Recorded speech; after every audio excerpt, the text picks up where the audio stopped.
Hey everyone, it's Borg Brain coming back at you with another educational blockchain video. Yeah, maybe not blockchain today, but this will feed into other blockchain videos. So this is just a video, really, basically this is going to show you how to make a GIF from scratch, or kind of a meme, like single photo, but it's centered around making a GIF from scratch.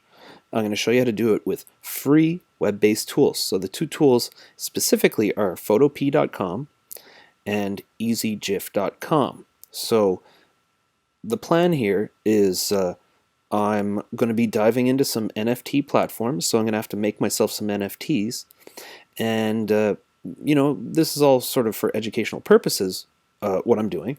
So I decided, wait, in the act of making my NFT, like the visual representation, I wanted to maybe show you just how to do it. Now, this is one way to do it. Of course, essentially, I'm trying to show you the low barrier way to come in and, you got an idea, you can use these two tools and make your idea a reality. And then in future videos, I'm going to show you how to mint an NFT and stuff. So hopefully, like full circle.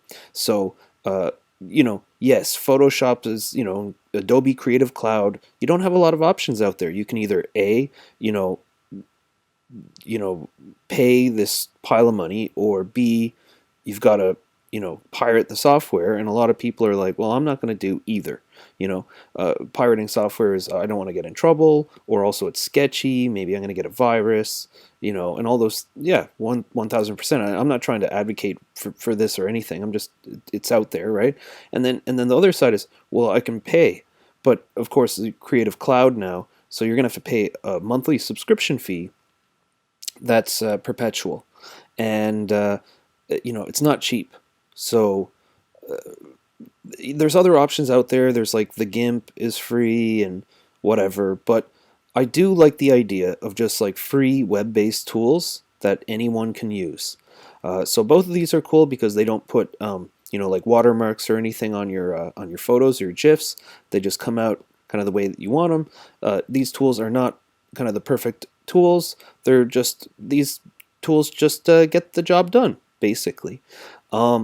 And now, part of what I'm going to be going into, I'm going to be going into also a little bit about what a meme is, and I'm going to go into a little bit about copyright, because what I'm about to do is I'm basically going to just take whatever I want, and I'm going to make a thing, right? But then I'm going to explain sort of some of my reasoning of kind of what does this mean legally, and what am I doing, and where the goalposts are.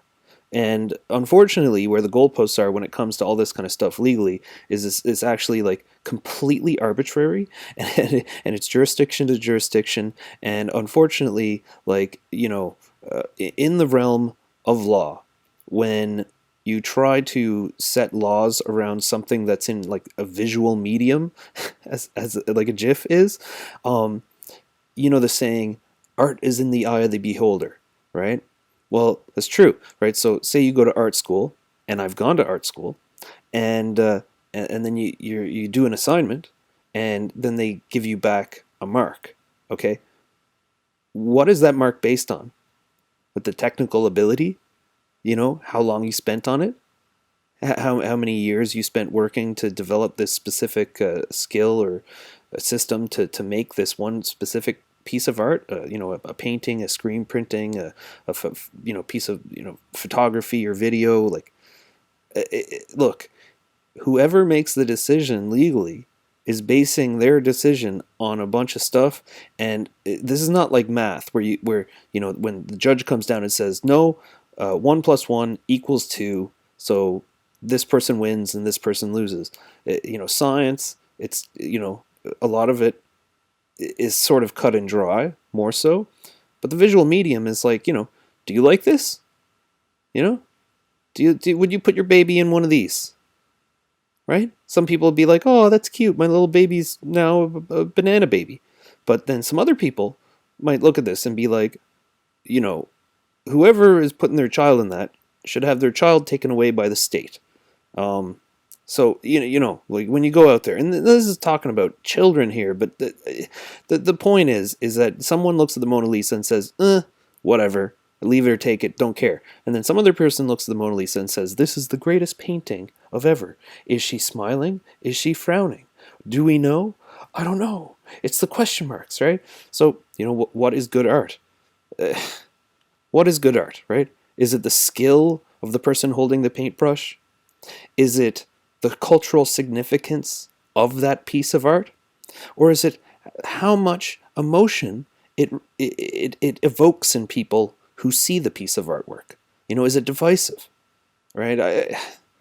Look, you ask 100 people what if this one piece of art is good or bad, and they're going to give you 100 different answers. And then you ask that same 100 people, what is your definition of what makes good art?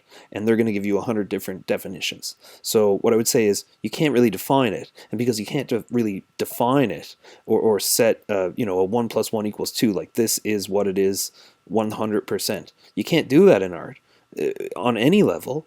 So when it comes to the legalities of all this, you're out in space where there's no, there's no full-on consensus over a specific thing being any specific which way or having any specific evaluation. It's art's in the eye of the beholder. So that, it goes with visual art and JPEGs, and it goes with music, and all that kind of stuff is in that kind of realm of human creativity. And some people love country music, some people love classical, some people only like hip-hop or rock, and different strokes for different folks. And it's what makes life interesting, the general realm of human creativity and aesthetics. But moving on really quick, the first thing we're going to do is photopea, okay? I'm going to drop a couple things in, and I'm going to begin the process. And then I'm going to pop out over into these parts and start going through some kind of concepts and expanding a little bit further on what I was just talking about. So yeah, we're gonna make a couple individual JPEGs here, and then we're gonna bring them in here, and we're going to set them in an order, and do a couple other things. We're gonna make a kind of custom animated GIF, and then we'll use this animated GIF that we create in this video, and in a future video I'm going to mint an NFT, and I'm going to use this as my NFT. Alright, so to all the legal bodies who might come after me for whatever I'm going to do, come at me, bro, because Borg Brain don't care, because Borg Brain's got the knowledge of law on their side and knows that really when it comes down to it, it's a flip of a coin. And in the end, I'm only doing this for educational purposes. Okay, so, that's it. And yeah, welcome to the Crypto Society YouTube channel. Like or subscribe if you feel like it. Live your life. So anyway, let's do it. So first thing is, I was thinking Banana Baby, because I did the Luxo video and I had Banana Baby on my brain. And I used this image as my kind of icon for my profile for educational purposes only for Luxo, to show you how to create a universal profile for Luxo before testnet even comes up. And I was kind of thinking middle fingers, because I was thinking, hey, buy the dip. Let's make it silly, right? Little Banana Baby giving a Mickey Mouse middle finger. I kind of like that aesthetic. And then I had pineapples. I had pineapples in that Luxo video that I used as the backdrop to the Banana Baby. So I was thinking, let's keep it going. I don't know what's good. I think that, I don't know. Let's do this. 1200 across looks good enough for me. So we're just going to take these pineapples here, and we're going to open it up in photopea. So where we got it? Household treasures. And so we're just going to open that up, and then we're going to get the old Banana Baby. Let's haul up the same one. Ooh, but this other Banana Baby, where was that? Wait a second, what happened? Oh my god. That's gross. Art's in the eye of the beholder. All right, so we grab one banana baby, and then let's grab the, I don't know which one. This one looks fine. Perfect. Exactly what we wanted. All right, so we got our three elements to make what I got planned in my old Borg Brain here. So we're gonna go. Okay, so no, not open. Apologies. So you can copy an image, or you can open and place. And open and place basically places the image you're opening on a new layer in the same image, which is exactly what I wanted. So we're gonna go for banana baby first. Boom. So we got our banana baby, and we'll just plop the banana baby somewhere in the center there, and let go. And then we're going to open and place our Mickey. Oh, let's see. It may not open. Or it may open. We'll see now. Perfect. So it works. So first thing I'm going to do is I'm going to make this disappear. I'm going to select the banana baby layer. I'm going to click the magic wand tool. So this is a selection tool. I'm going to go through this pretty quick. You know, I'm doing to learn Photoshop or to learn Photopea and become a master. Like my skills are better than what I'm going to show in this video, but you can noodle around with it for as long as you'd like. So what I'm doing, there's going to be imperfections to what I'm doing, but it's just, you know, just showing you that it can be done, and it can be done in relatively small amount of time, while, you know, you talk about, you know, fair use and a bunch of other stuff. But anyway, we're just hit the delete button. So it says smart object must be rasterized first. So this happens sometimes. So we go to eraser, we go there, click. Do I want to rasterize it? I say I rasterize it. So it's just basically the, you know, Cole's Notes version of what I just did is I just formatted this image so that I can work with it. So I select the white. Now, there's a couple things up here. You have contiguous, and that basically says, you know, when this is clicked, it's when you select a pixel, you select all the pixels that are connected to that pixel within this tolerance.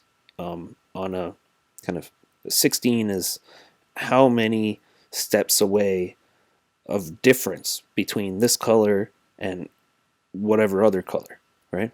When you click contiguous off, when you select it, you're selecting white within 16 anywhere in the frame. So, I mean, you know, you see some little islands of selection in here because it's the almost white is close enough to white within this that it gets selected. But for the purposes today, we're just going to do that. We're going to hit delete because we've rasterized the image, and we've got an imperfect little banana baby. As you can see here, absolutely 100% not, you know, imperfect. I did not do a good job of selecting it, and I don't really care. Not for the purposes of this video. We're just, you know, we're going for concept is what we're going for. An FU by the dip concept. So we're going to do the same thing with the Mickey finger here.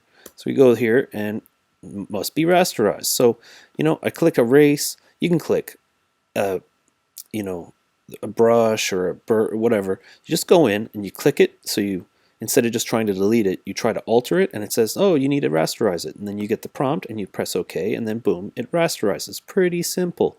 So I'm actually going to bump this up because this one I do care. So I'm going to pop it down to 4. Actually, I need it to go up. So I'm going to go to, what, 100. The reason is there's this gray shadow down here, and I want to kind of get rid of it. Hopefully. Boom, got rid of it. So delete. There we go. Now, we need to resize this. So I'm going to select, I got my Mickey hand layer selected. I've you know, done it. So I go to Edit and I go to Free Transform. All right. So we got to get our sizing right here. So we go here. Now what I'm going to do is I'm going to show you something. So if I just start changing, I'm like, oh, but now it gets skewed. You see, now it's skinny, or now it's like fat and stubby, but it doesn't really work. So if I hit Shift while I'm holding down the click, now, do you see that? It's what's known as a constrained. Oh God. Constrained. Oh, the word's not coming to me. But anyway, it's constraining proportions. So it's saying, it's like one across and it's like 1.2 down. It's like keeping the same ratio between X and Y when you hold down Shift. So yeah, I kind of do this and I say, like that. I need this hand to be able to cover up the little baby hands that are pre-existing, but not to be too prohibitively big. So that looks about right. So I'm just going to do select, and then I'm going to come over here to layer, and I'm going to do duplicate layer. There. And then I'm going to select again, and I'm going to go to edit. I'm going to go to free transform, and I'm going to go to transform, and I'm going to go flip horizontally. There. And then I'm going to unselect. And there we go. So now I'm going to pick this. This is basically the selection tool. Or not selection, it's the grab it tool. And then we're going to select the other layer. And we're going to bring it up right around there. But this hand needs to be moved. This one and this one. I don't know. How does that work? Well, that is correct, because the thumbs, when you have your middle fingers up like that, your thumbs are pointing outwards. So they are orientated correctly. But I'm going to just do this, and I'm going to go back to free transform, and I'm going to tilt it. So free transform. Now you see the curved arrow? That's the one that'll kind of make it go tilty. Or, rotatey. So where are we going to go with this? Somewhere right around there. Deselect. And I think this one needs to be rotated just a tiny touch too.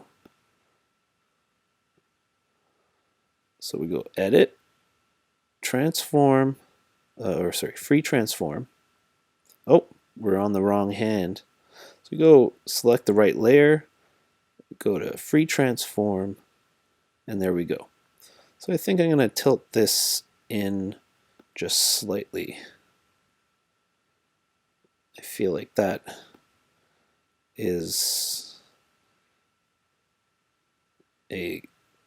that's a good tilt. That's an appropriate tilt for this little banana baby's middle fingers. So yeah, we're in a pretty good state here. So I'm going to go export as, actually, you know what I'm going to do first? I'm going to trim it down. So this is the cropping tool. It basically allows you to select an area of the image that you're like, I like this part, and then you're like, I don't like the rest of this stuff. So drop it in somewhere around there. So this is going to be sort of the final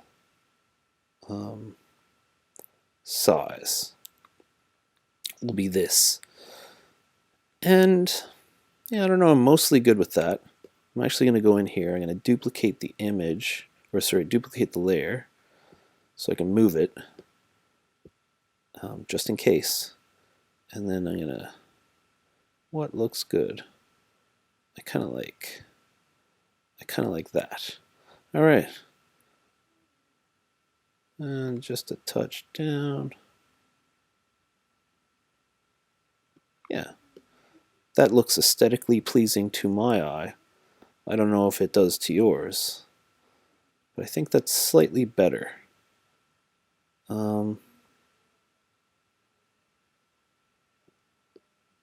That is pretty much as perfect as that banana baby's gonna get. So I'm saying this is good. I don't care about this or this. I want it, you know, whatever. So anyway, confirm, boom. So there it is. That's the first step. Now, when you're making an animated GIF, this is one way to do it. There's a lot of ways to do it, but for a basic concept of an idea, if you want to make an animated GIF and not worry about the order of the frames, you can do 2-frame GIF, or you can do a 3-frame GIF. When you go beyond that, then the amount of frames start mattering more. So I'm going to go with a 3-frame GIF because it's about as simple as it gets while not being, the most simple. I think 3 frames is quite more dynamic than 2 frames. So we're going to come down here, we're going to export as a JPEG. And I'm going to go, 70%? That's fine. Maybe I'll go 100% if I am planning on selling this or putting it up for sale somewhere. So that's first step. Now, second step, what we do is we're going to move these middle fingers around. All right. So first one I'm going to do is I'm going to move him there, and I'm going to slightly tilt him.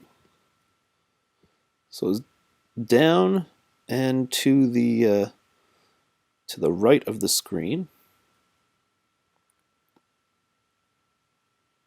Just a touch. And I'm going to select this one. And I'm going to go slightly down and to the left. And I'm actually going to... let's tilt this one just slightly. Free transform was just ever so slightly good enough for me. Let me select and deselect. All right. So here we come out and we do to export as JPEG. 100%, good enough. Now let's let us. So then we're just going to go up slightly, and we're just going to go up slightly.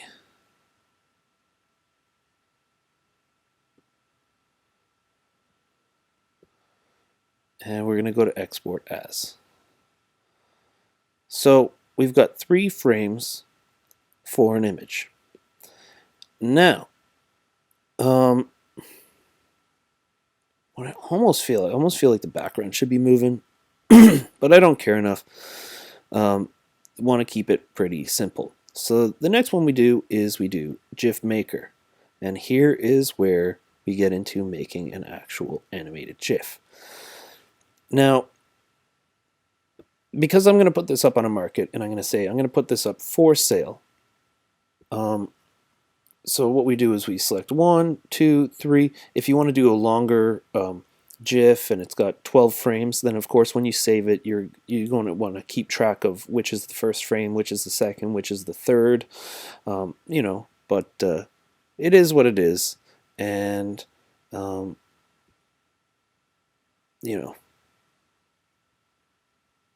we got our 3 files, so we upload and make a GIF. So the purpose of this video is to show you how to use some of these basic web-based tools and to kind of how to do the thing. But just remember, part of this, it gets into an area of copyright and stuff. So I'm about to go a bit deeper in this before I kind of do the second stage. But I'm going to just make the animated GIF very quickly, and let's see how it looks.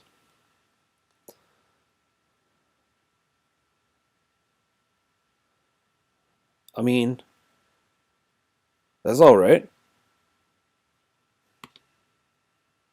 I mean, basic concept. You got a banana baby in a bed of pineapples being like, ha ha, right? Pulling a Nelson from The Simpsons. So we're just going to go here. we're going to select, and we're going to save as. So save image as. Now we've got our first step of our GIF. Okay, so where are we going next? Before I take this to the next step, which is we're going to play around with effects and just touch in here for the, basically effects and add text. Okay, but before I go into there, I want to go into copyright a little bit. So the first thing is, I'm just going to stop moving the mouse for a second and just get into the zone. Okay, so where does copyright come from? Okay, so where copyright comes from is it comes from the invention of the printing press. So when Gutenberg invented the printing press, and like this changed the world. This is what led to the Renaissance. This is what led to the explosion of sciences and technology. This is what led directly to the Industrial Revolution and the Victorian era, the steam locomotive engine, electricity, everything that we take for granted, fully 100% comes from the printing press. That's what allowed this all to happen, okay? So, before, a book was for a very specific set of people. It was for the clergy and like for the ruling class.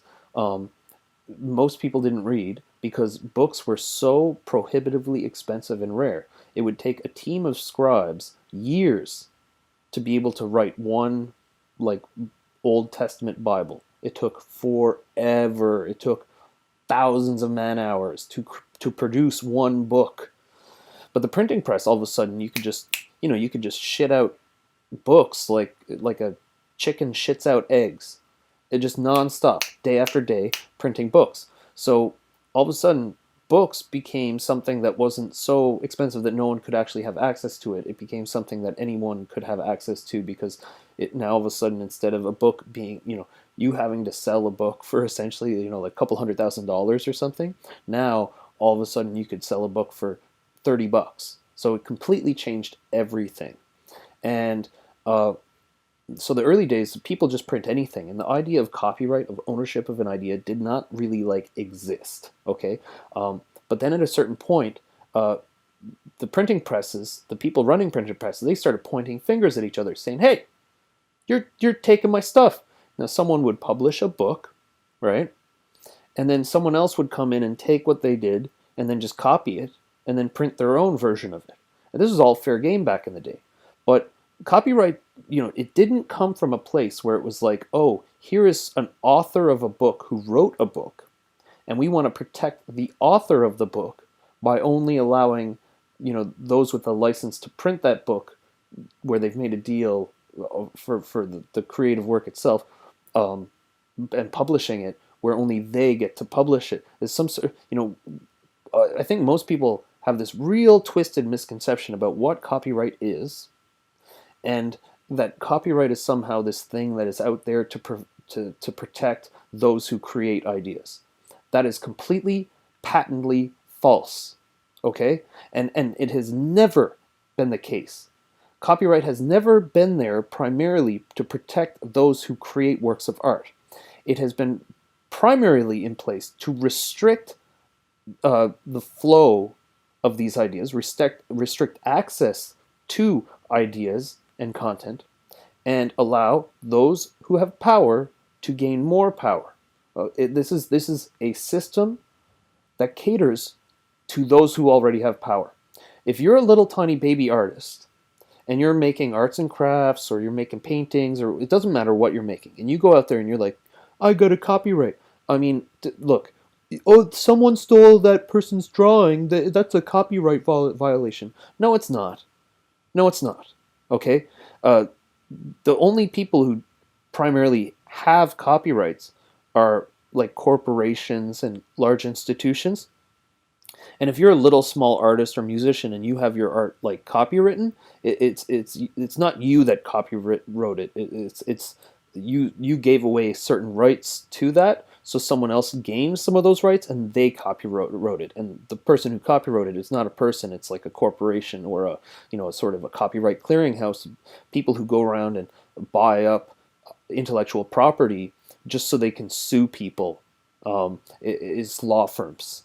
It's just legal bullshit. Okay, and the only people who can afford those lawyers predominantly and to be able to actually defend, not, just applying for a copyright is something that costs a pile of money. And then when you finally actually, all this time goes by and you finally get your copyright, then you have to defend it, which then costs even more money. Okay, and so, you know just don't mix it up and think that every artist out there who's created a thing is copywritten their work, because that's mostly false. Okay. Now, is there a moral problem or a moral issue with like stealing art? Taking something that you didn't make and then claiming it as your own? Yeah, 100%. But just in the concept of like copyright being this sort of implicit legal system that protects people who create works is that's not reality. Okay. Um, and I think the most important thing to understand about copyright is that copyright, like I said, it serves those who already have power. Okay, and it's always been the case. Okay, copyright serves the large music companies.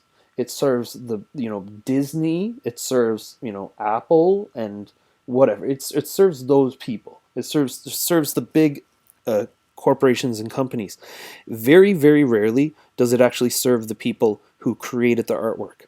And only when they are served, that you can pretty much guarantee that there's some legal team out there making more money than the actual creative and artists and stuff make. There's some corporate middleman corporation distributor that make far more money than the actual artist, musician, or whoever makes. When you buy I don't know, no one's buying CDs anymore, but back in the day, you buy a CD for $20. How much of that goes to the actual musician, right? It's like 50 cents. Okay. You buy it at, I don't know, Walmart, right? Or some record store. First of all, they're making like $10 on that $20 CD off the hop. Then the distributor's making $4. Then the music company's making $5. And then someone else is making 50 cents. And then, the musician's only making like 50 cents or like a quarter or something. Look at the streaming platforms. You get John Lennon or something doing a billion streams, and then his estate gets like 20 cents or something. Like, that's the reality of the world. The creatives often don't get they don't get paid and compensated for their work. Now, the real cool thing about this is when it comes to NFTs, now you get a level playing field, not for copyright, okay, but you get a level playing field for being able to prove ownership over something, time dated to a specific place, coming from a specific place. It levels the playing field for the artist and the creatives. That's one of the most beautiful things that's coming out of this entire NFT movement. Okay, but because I think copyright, as time goes on, is going to have less and less meaning when it comes to things like NFTs being able to like kind of to have that permanent public proof of ownership, that this is real. I think that is going to be more significant in the future. Like companies like, say, Gucci and Nike, they have so many people bootlegging their products, and it takes a huge chunk out of their cash flow. And then they have to spend a pile of money playing whack-a-mole trying to go after these people who are stealing their intellectual property, right?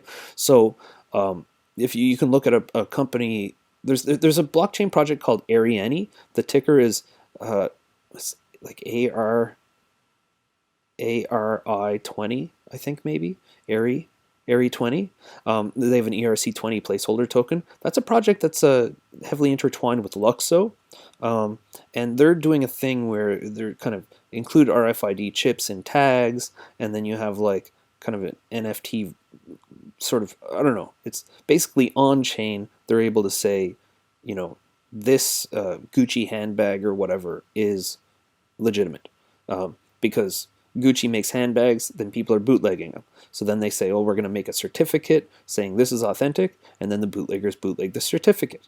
And then they try to bring in other things, and it's like, it just costs money, costs money, costs money. You'll never be able to prove it. But now the blockchain, because of the public ledger, because of this permanent, unmesswithable like receipt, where it can be proven on chain, that I don't know. Anyway, Ariane is a very interesting little project, and that's a blockchain solution that's kind of trying to solve these kind of issues, right?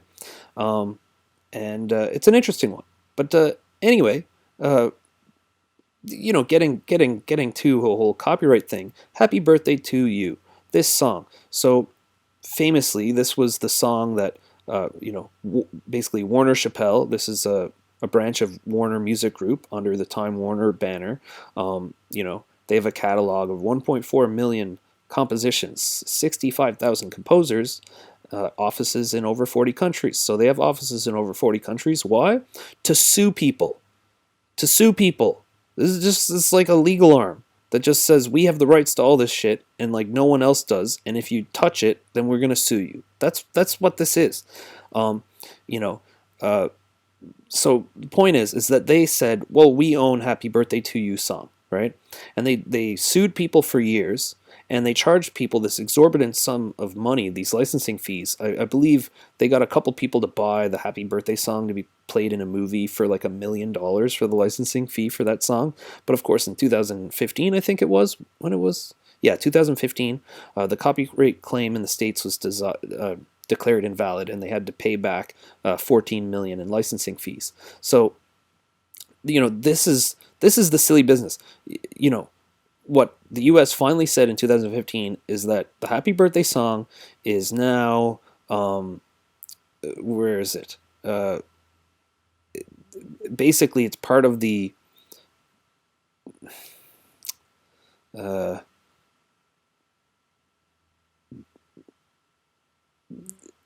it's like part of the public commons or whatever. Um, Public domain. Sorry. So as part of the public domain is what they've declared legally in the States. But just the concept. Right? What, is someone going to come into your birthday party at 5 years old and say, hey, did you buy a license to sing that song? Like, come on, right? But that's what copyright's about.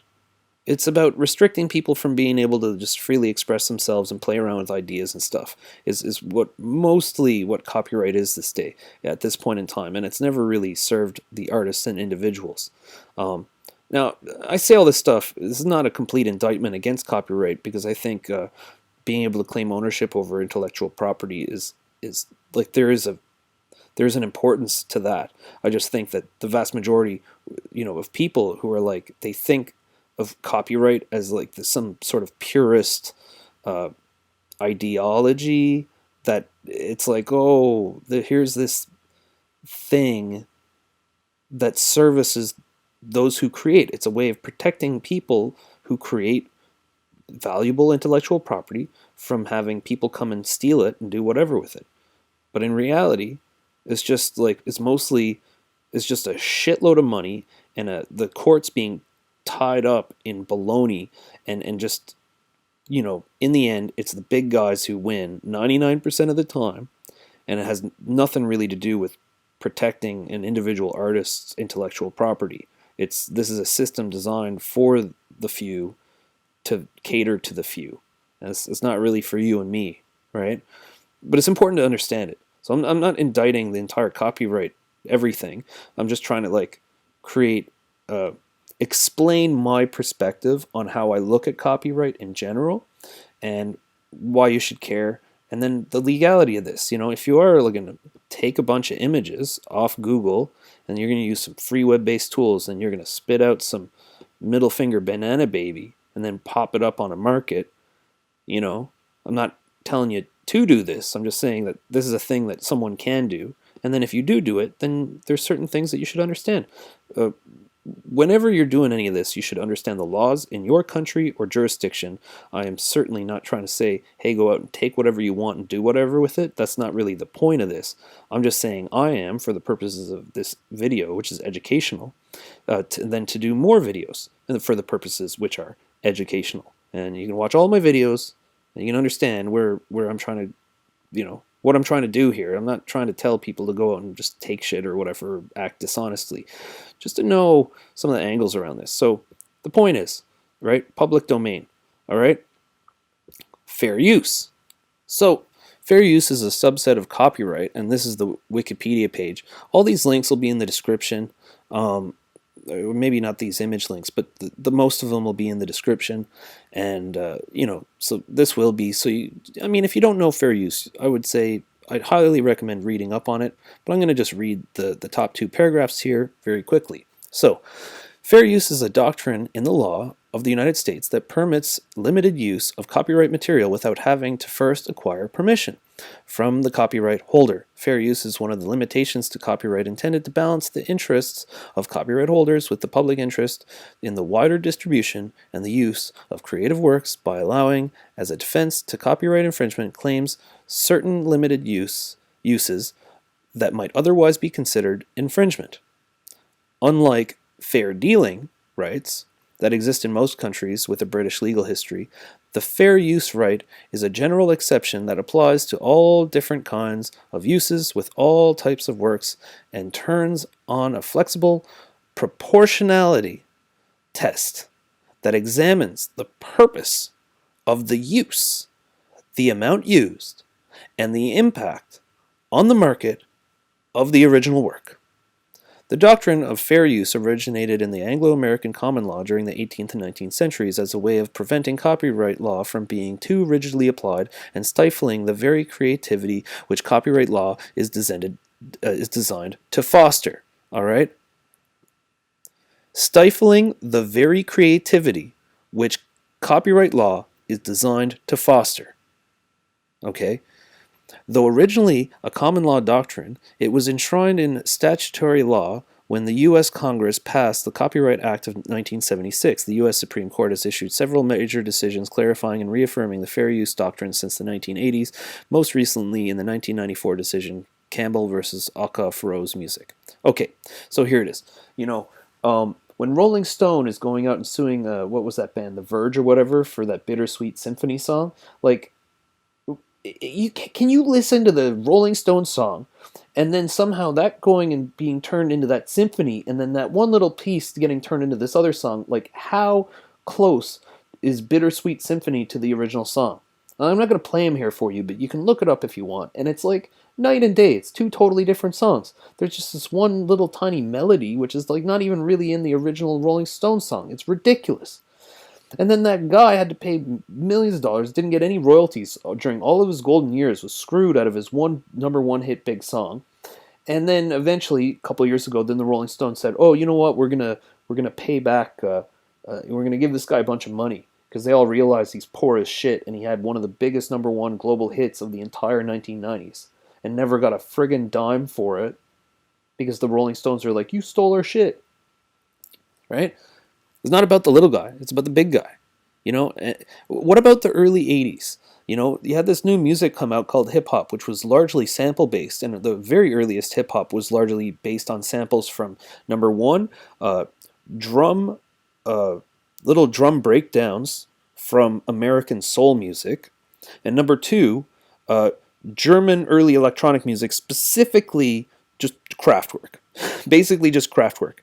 And they took those two types of music and then smashed them together and with a shitty Casio keyboard and a couple things, and ended up creating this whole massive genre of music, like electronic music and hip hop and all that kind of stuff, rap. It all kind of stems from this one place, which is sampling other music. And so many famous cases in the realm of rap music of people just irreverently taking samples from anything. But at what point can you call it like a new form of music? As you see right here, right? Right? It's a way of preventing copyright law from being too rigidly applied and stifling the very creativity which copyright law is designed to foster. So what they're saying is copyright law was originally designed to foster creativity, but then it becomes too rigid and then it destroys that in the first place. So, fair use. Okay, you got to understand this. This is not like, this is applying in sort of the context of the United States. However, fair use, or also, where is it again? Right here, fair dealing. Okay, and like you look up these forms, like I said, you got to consult your local jurisdiction to know your local laws and how they deal with it, but you could look up the actual law, but really what you want to know is what the current legal policy or interpretation of that law is. So you want to find the most recent court cases around sort of things that you might be getting involved with and kind of understand the goalposts.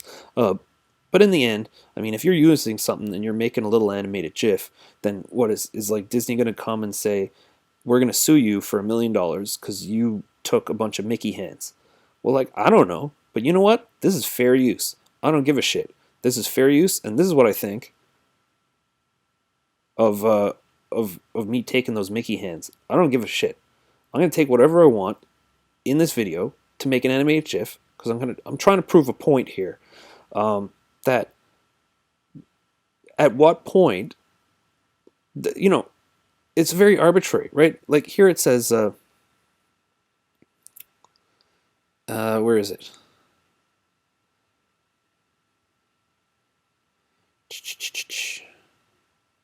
Yeah, right here. So it's like the fair use right is a general exception that applies to all different kinds of uses with all types of works and turns on a flexible proportionality test that examines the purpose of the use, the amount used, and the impact on the market of the original work. Right? So what this says is we're creating a flexible proportionality test. So this is like they're going to say, well, we've decided that if you take something and then kind of rework it in your own image, that it's fair game as long as you've changed it 30% or something. Well, what is 30%? Like, we're not measuring milk here, okay? This is not, you know, this is not something where it's like, well, 30% is a thing that you can measure, right? Like, I'm not weighing up a bag of flour and I'm going to say, oh, well, you know what? I'm going to tax myself 30%. And if it's 30% lighter than, like, you know, this is not how this works. This is change a thing 30%. What place would you consider, you know, where is it? Where is the ruler that I can use to be able to measure how much an image that I've created using other things, how much have I changed? Like, okay, look at pixel by pixel, right? It's maybe 30-40% of this baby that takes up like pixels. It's more in this space where the pineapples are now than that is the baby, right? Now I've added these. I don't know what like how do you measure that something's been changed 30% or 50%?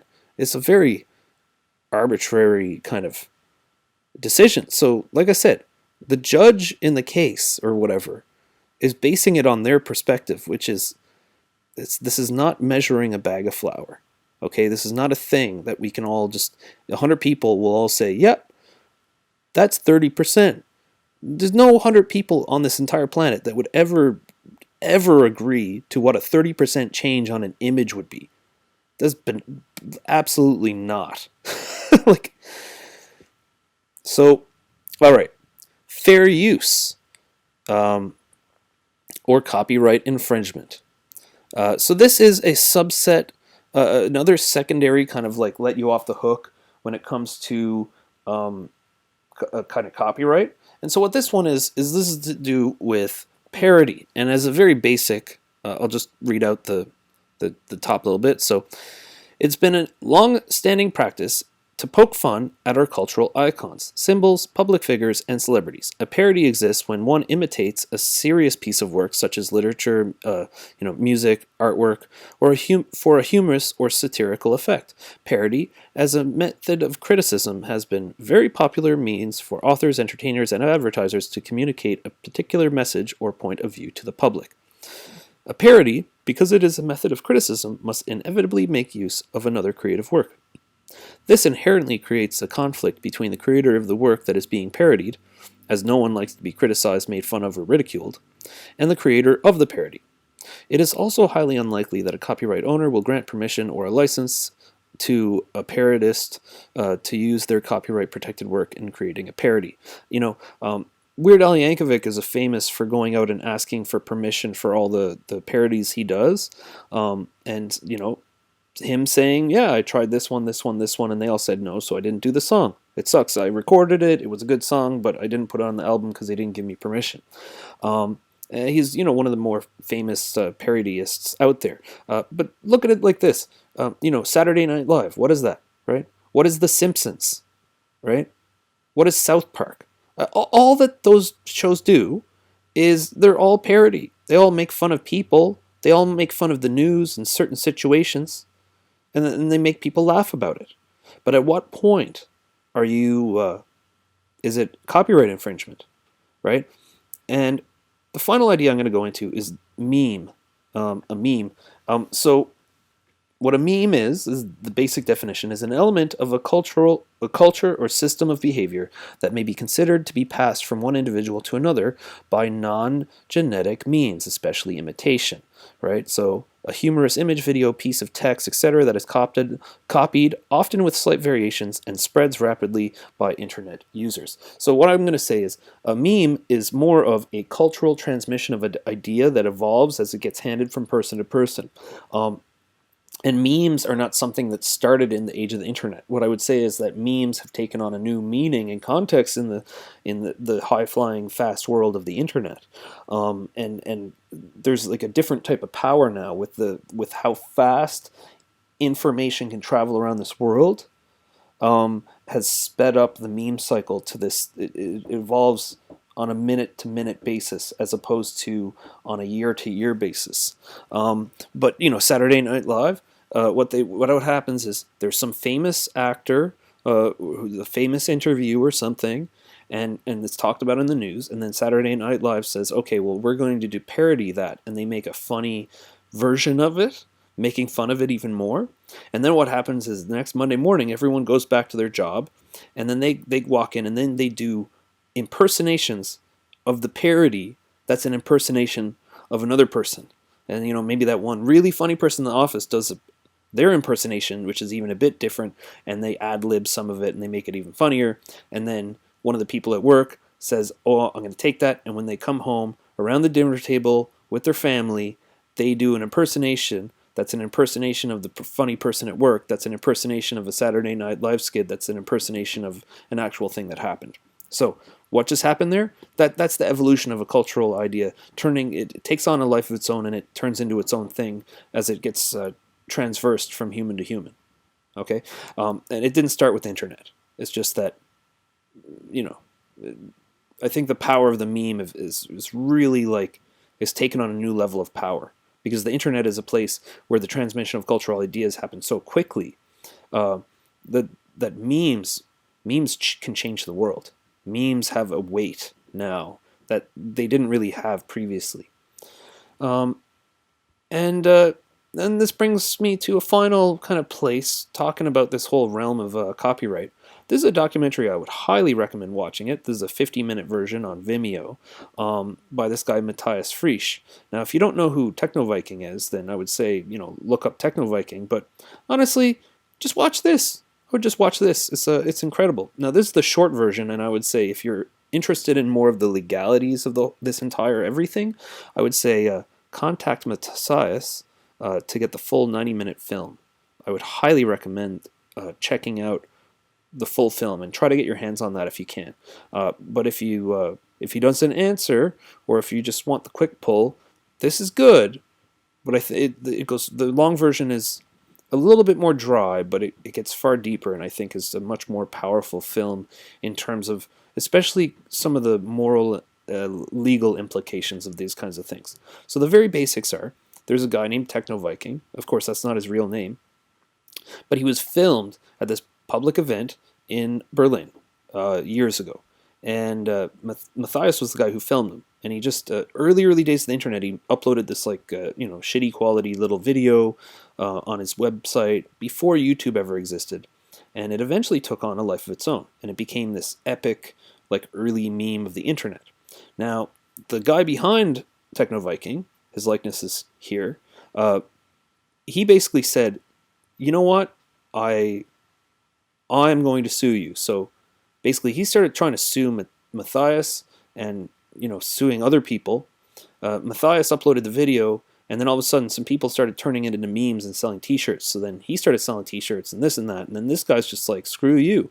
Now my likeness of me as a human being, against my will, I didn't even know I was being filmed, and now it's been spread all throughout the internet, and I can't take it all down, and whatever.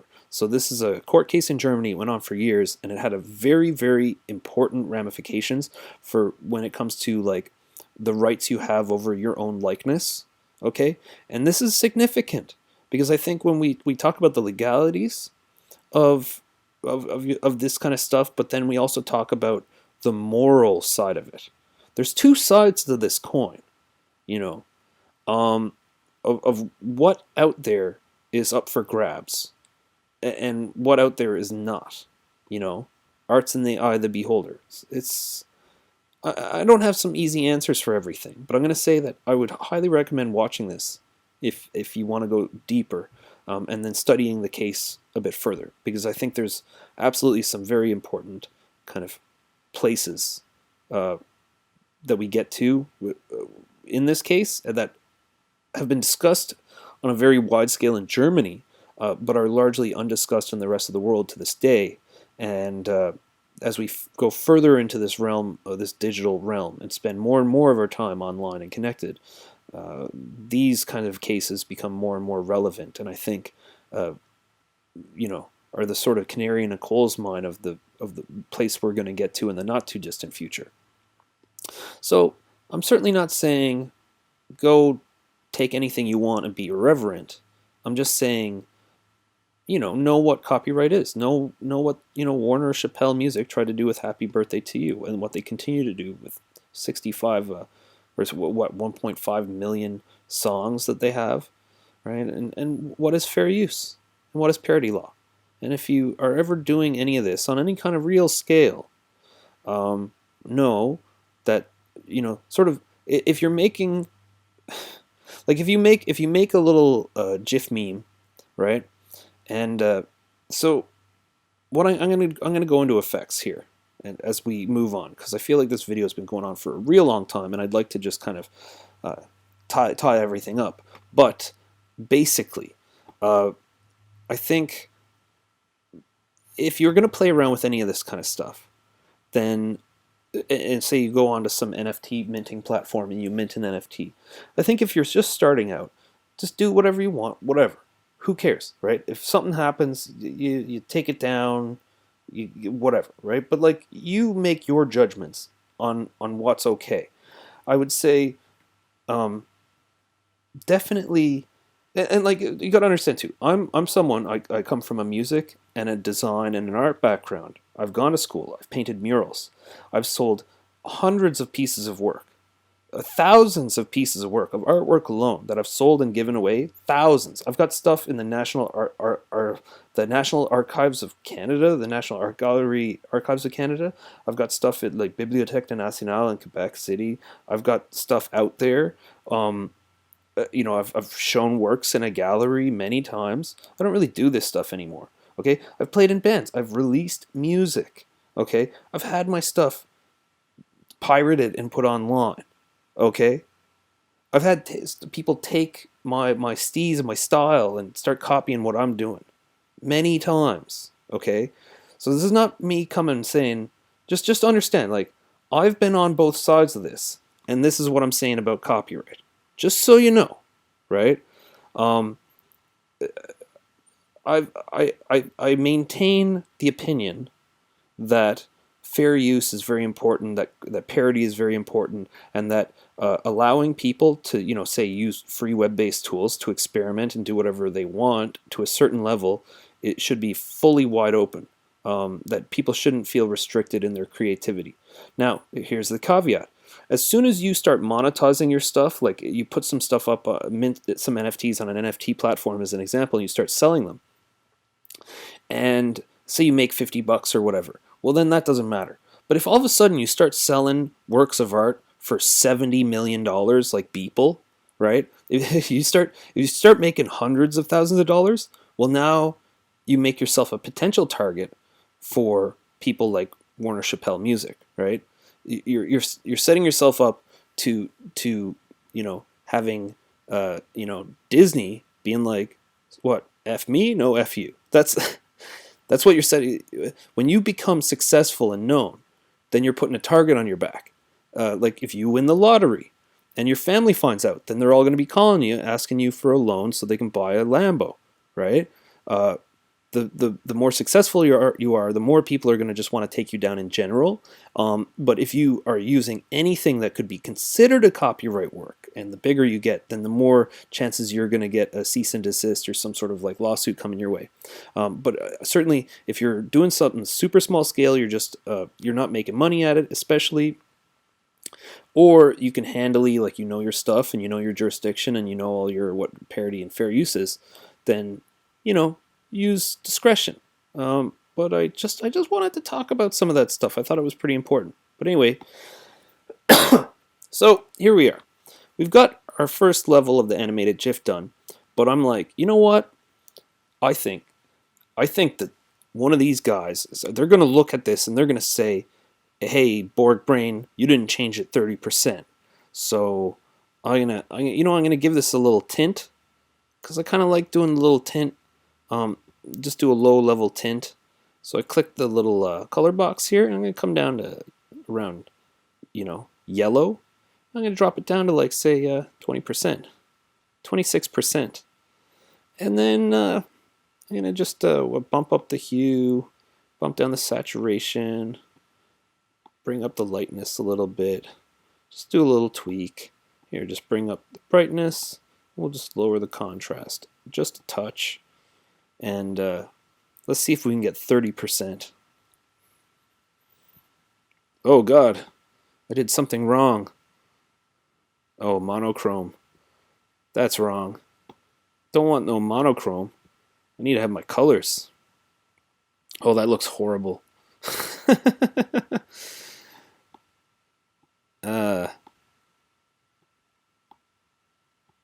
Let's bring this all in a little bit. Let's try it one more time. Let's see if we can get our...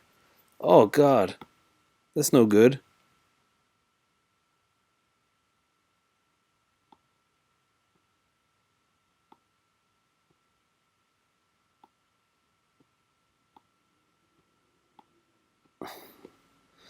Let's see, where am I at here?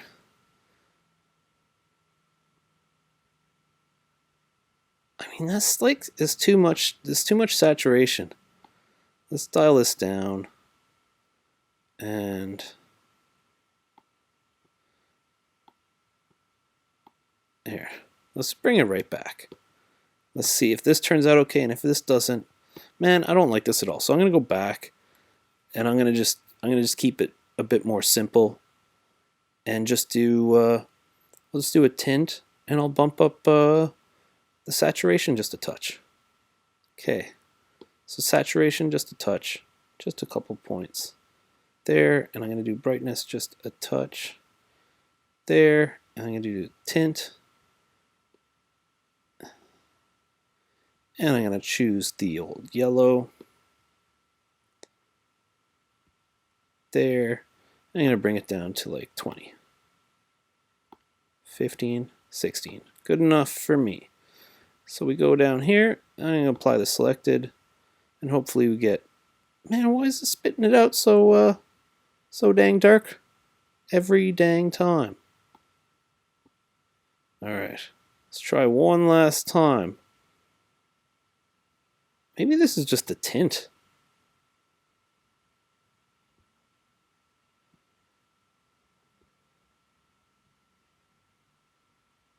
You know what, that's looking better. I'm going to just go with that. Alright, here. Is this 30% enough for you? You know? I don't know. I don't know if it's 70%. Is that a 30% change? What's the judge going to say? What's the judge going to say? Alright, let's add some text. So I'll upload the image again. Of course, each time this is going through this machine, I'm getting a further and further degradation, because I'm not playing around with like Adobe Premiere or some sort of like really nice software. This is a web-based tool. It's got to compress it. This free it's not free for them to host it. So, look, nothing in this world is free, truly free. And if you want the highest quality, whatever, when it comes to software, you're gonna have to pay for it. That's what it is.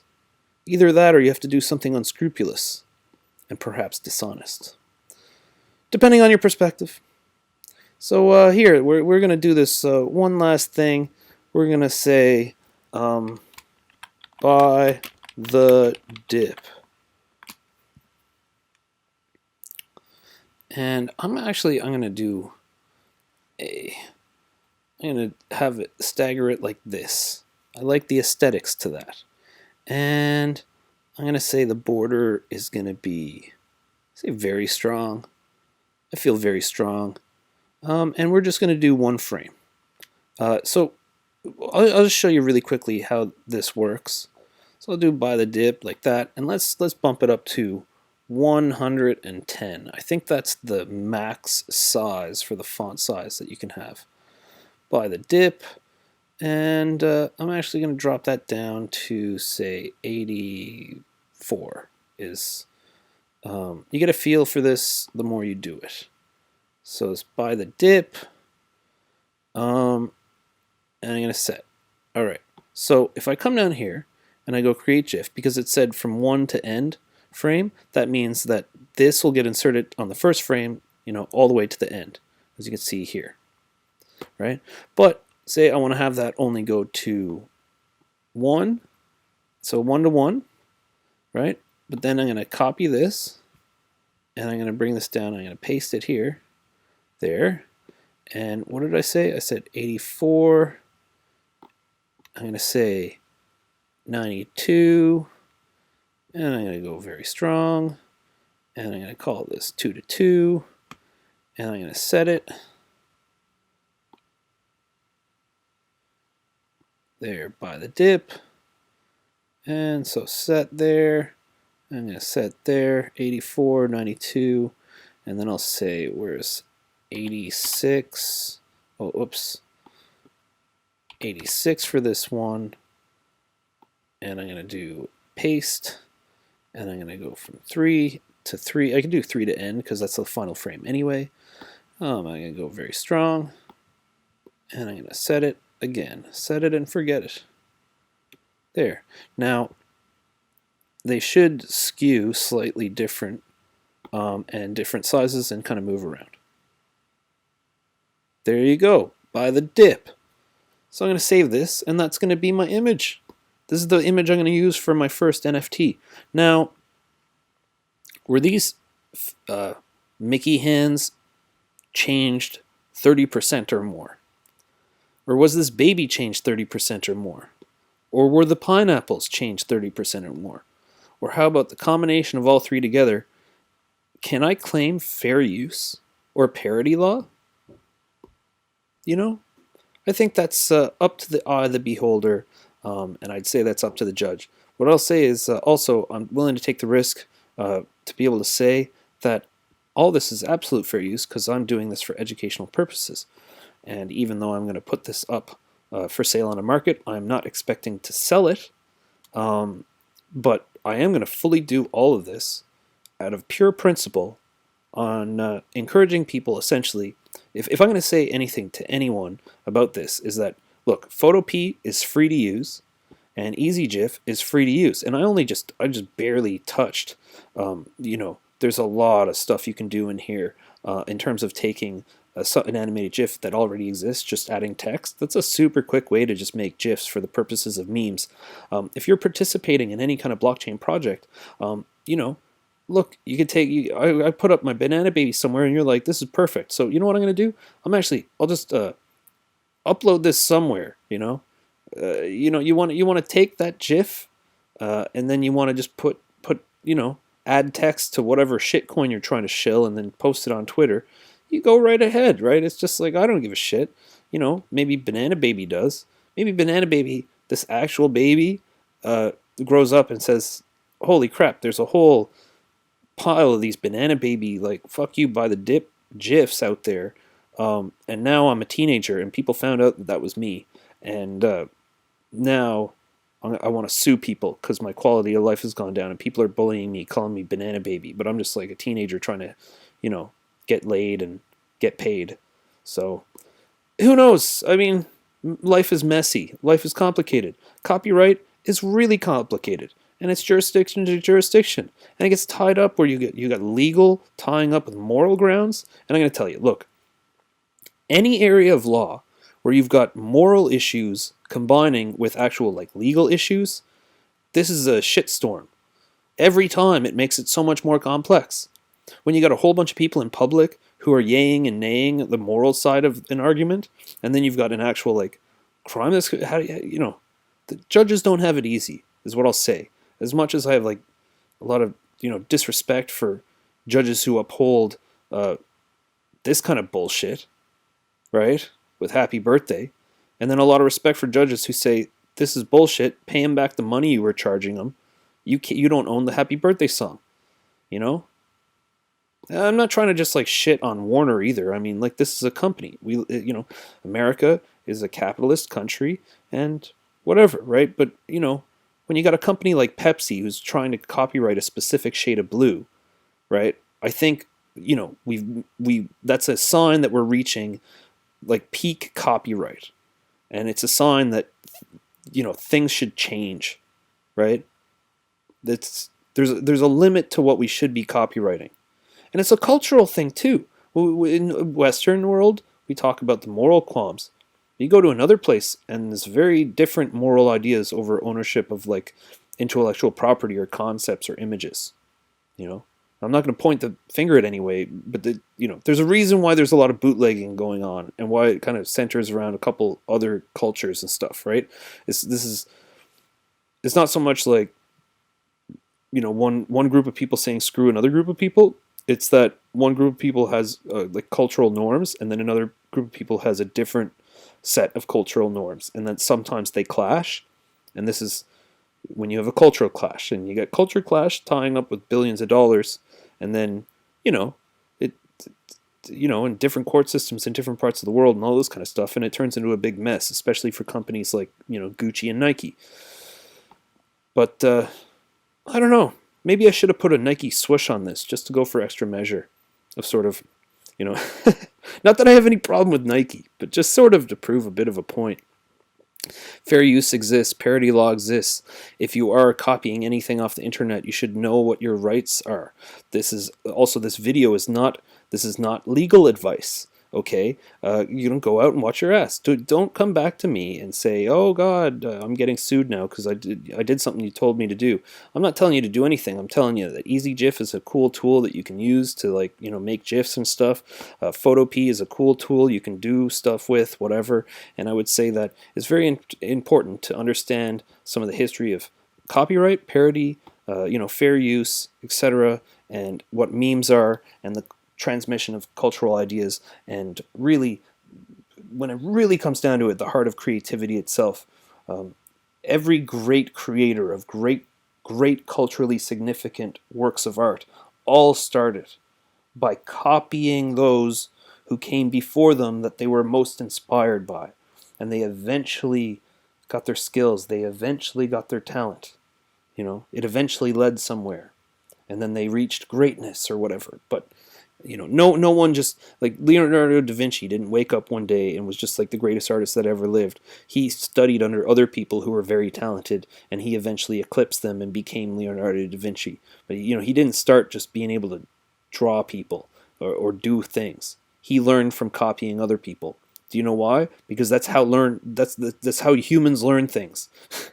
We learn things by copying other people, and then we also learn things by kind of trial and error.